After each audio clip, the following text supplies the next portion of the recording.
नमस्कार मंडळी, पुन्हा एकदा आपल्या नवीन एका व्हिडिओमध्ये तुम्हा सगळ्यांचं खूप खूप मनापासून स्वागत करते।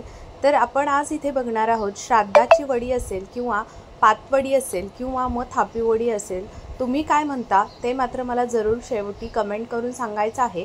तर पहा, आज आपण एक सोप्या पद्धतीने मी तुम्हाला इथे नवीन पद्धत आहे दाखवणार आहे। अगदी 10 मिनिटांमध्ये ही थापी वडी, पातवडी असेल किंवा श्राद्धाच्या पानामध्ये वाढली जाणारी ही वडी अगदी सोप्या पद्धतीनं पटकन कशी बनवता येईल, एक वेगळ्या पद्धतीनं मी दाखवलेली आहे आणि खूप सोपी पद्धत आहे। जरी तुम्ही पहिल्यांदा बनवत असाल तरी सुद्धा ही वडी अगदी परफेक्टच बनणार आहे। तर पाहू शकतात, अशा पद्धतीची ही वडी अगदी मऊ लुसलुशीत तयार होते। अगदी 4-5 दिवस सुद्धा ही वडी आरामात टिकते, एवढी सुंदर भन्नाट अशी चवीला लागते। बऱ्याच वेळा ही वडी बनवायचं म्हटलं की आपल्याला टेन्शन येतं, ते म्हणजे आपल्या या बेसनच्या गुठळ्या होतात। तर ही पद्धत तुम्ही वापरली तर अजिबात तुम्हाला कोणतंही टेन्शन येणार नाही आणि परफेक्ट रेसिपी तयार होते। त्यासाठी आपल्याला पहा, एक सुरुवातीला छोटंसं वाटण करून घ्यायचं आहे। त्यासाठी मी तुम्हाला इथे साहित्य सगळं काही स्क्रीनवरती दिलेलं आहे। हे सर्व साहित्य आपल्याला मिक्सरच्या भांड्यामध्ये घालायचं आहे। जर तुम्ही लसूण खात नसाल तर स्किप केला तरीही चालेल। तर पाहू शकतात, या पद्धतीचं असं हे वाटण बनवून घ्यायचं। हिरवी मिरची तुमच्या आवडीनुसार तिखट कमी जास्त करू शकतात।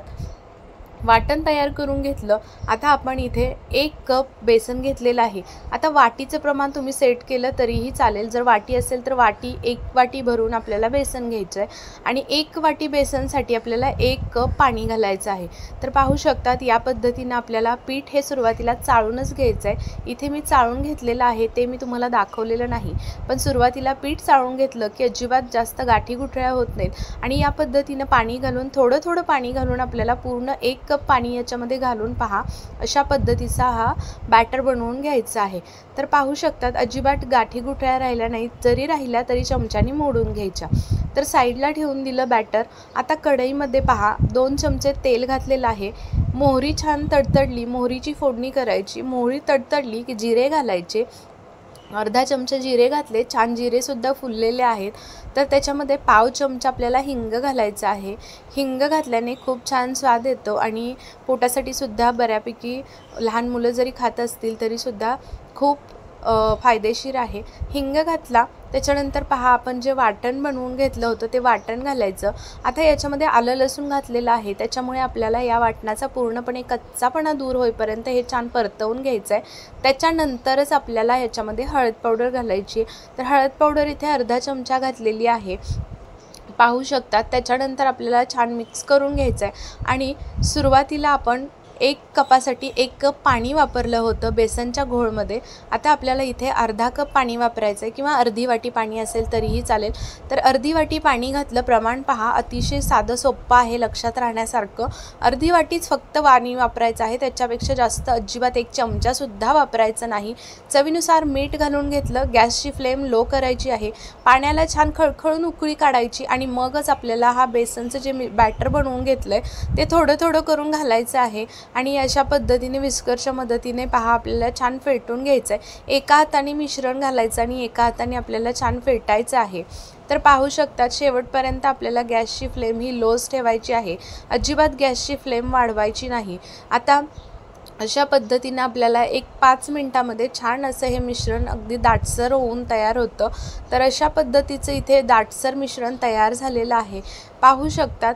अजिबात खाली जास्त चिकटलेलं नाही। जर तुमच्याकडे नॉनस्टिकचा पॅन असेल किंवा नॉनस्टिकची कढई असेल तर त्याच्यामध्ये तर अतिशय छान पद्धतीनं हे बॅटर तयार होतं, अजिबात कुठेही खाली तळायला चिटकत नाही।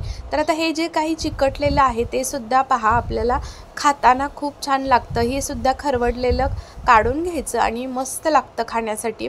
तर पहा, याच्यानंतर त्याच्यावरती झाकण ठेवायचं आहे आपल्याला आणि एक छोटीशी 2 ते 3 मिनिटाची वाफ काढून घ्यायची आहे। झाकण ठेवलं, 2 ते 3 मिनिटं छान वाफ देऊन घेतली आहे।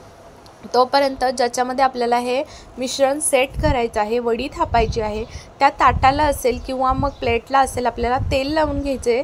तर पाहू शकता, तेल लावून घेतलं। इथे गोळासुद्धा, बॅटरसुद्धा छान पद्धतीने तयार झालेलं आहे।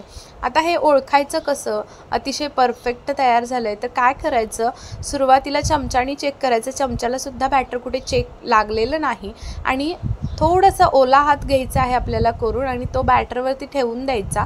पाहू शकतात अजिबात कुठे हाताला मिश्रण लागलेलं नाही, म्हणजे अगदी परफेक्ट मिश्रण तयार झालंय। गॅस बंद करून दिला आणि नंतर हे मिश्रण गरम गरम आहे तेव्हाच आपल्याला या डिशमध्ये किंवा प्लेटमध्ये, तुम्ही ताटामध्ये थापत असाल तर त्याच्यामध्ये आपल्याला काढून घ्यायचं आहे। लगेच गरम गरम आहे तेव्हाच चमच्याच्या मदतीने किंवा मग वाटी ग्लास असेल त्याच्या मदतीने थापून अगदी छान सेट करून घ्यायचं। हात लावू नका, गरम असल्यामुळे चटका बसू शकतो। तर अशा पद्धतीने पहा चमच्याने छान सेट करून घेतलं। गरम आहे तेव्हाच आपल्याला सेट करून झाल्यानंतर याच्यावरती कोथिंबीर घालायची आहे, त्याच्यानंतर तीळ घालायचे एक चमचा भरून, पांढरे तीळ घातले। त्याच्यानंतर आपल्याकडे जर सुकं खोबरं असेल किंवा ओलं खोबरं असेल तर त्याचा बघा थोडंसं किसलेलं जे खीस असतो तर तो आपल्याला त्याच्यावरती घालून घ्यायचा आहे। टेस्टी लागते वडीसुद्धा त्याच्यामुळे। तर पाहू शकता तशा पद्धतीनं घालून घेतलं आणि परत चमच्याच्या किंवा वाटीच्या मदतीने आपल्याला छान सेट करून घ्यायचं आहे। तर अशा पद्धतीनं सेट करायचं आणि आपल्याला ही वडी पहा पूर्णपणे थंड करून घ्यायची आहे। एक फॅन खाली एक 20 मिनटं 15 मिनटं ठेवली की छान थंड होते। थंड झाल्यानंतरच आपल्याला याच्या वड्या कट करून घ्यायच्या आहेत। इथे तुम्ही पिझ्झा कटर वापरू शकता किंवा मग सुरीच्या साहाय्याने सुद्धा अशा पद्धतीने कट करून घेऊ शकता। वडी कट करत असताना थोडीशी मोठीच करायची, म्हणजे दिसायला सुद्धा छान दिसते। अगदी श्राद्धाच्या पानात जरी वाढली तरी मस्त दिसते मोठी। तर पाहू शकतात अशा पद्धतीने तुम्हाला कट करायची आहे। आता आपण तिरकी कट करून घेतोय। आपल्याला इथे डायमंड शेपमध्ये ही वडी, काजू कतलीच्या किंवा डायमंड शेपमध्ये इथे पाहू शकतात या पद्धतीने ही वडी सेट करून घेऊन कट करून घेतलेली आहे। अगदी सहज, अजिबात ताटाला कुठे चिटकत नाही आणि अतिशय छान अशी सेट झालेली आहे।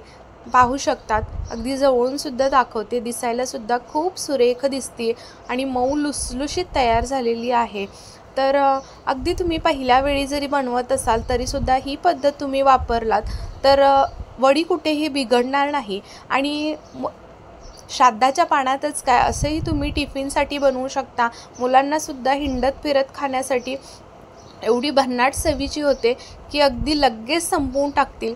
टिफिनमध्ये मुलांना द्या किंवा डब्यामध्ये मोठ्यांना सुद्धा देऊ शकता। मधल्या वेळेत खाण्यासाठी चटपटीत असं तोंडी लावण्यासाठी सुद्धा काहीतरी हवं असतं आपल्याला। नुसती भाजी खाऊन पण कधी कधी बोर होतो, त्यावेळी सुद्धा पटकन होते 10 मिनिटामध्ये, त्यामुळे तुम्ही बनवू शकतात। तर एक वडी हातावरती घेऊन दाखवली। आता आपण इथे या पद्धतीने बघा पाहू शकतात, दिसायला सुद्धा अशा पद्धतीनं छान दिसते। नक्की बनवून पहा, ही पद्धत खूप सोपी आहे आणि रेसिपी तुम्हाला कशी वाटली, तर आवडली असेल तर नक्की एक छानशी कमेंट करून सांगा आणि अशा छान छान रेसिपीज व्हिडिओज पाहण्यासाठी आपल्या यश अँड मॉम चॅनलला मात्र नक्की सबस्क्राईब करून घ्या। चॅनलवरती कोणी नवीन असेल, अजून सबस्क्राईब केलं नसेल तर सबस्क्राईब करून बाजूचं बेल आयकॉन प्रेस करा, ऑल नोटिफिकेशन ऑन करा, म्हणजे माझे छान छान व्हिडिओ तुम्हाला रोज पाहायला भेटतील आणि त्याचं नोटिफिकेशन सर्वात पहिल्यांदा तुमच्यापर्यंत पोहोचेल। तोडूनसुद्धा दाखवली, मऊ लुसलुशीत तयार झालेली आहे। नक्की बनवा आणि हो, माझे व्हिडिओ अगदी संपूर्ण पाहता तुम्ही, त्याबद्दल खरंच खूप मनापासून धन्यवाद। चला उद्या पुन्हा भेटू अशा छान रेसिपीसोबत। तोपर्यंत बाय बाय।